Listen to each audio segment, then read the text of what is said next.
ឈ្មោះវណ្ដាកើតលើដែនដីសវណ្ណភូមិរឹងដូចថ្មដា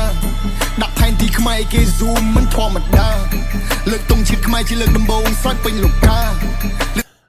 Vonda is my favorite artist right now. I don't know anybody that spits like him. He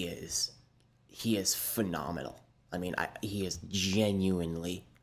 amazing. ស្ថឹងពីជើងឲ្យហួសត្បូងខ្ញុំឈ្មោះវណ្ដា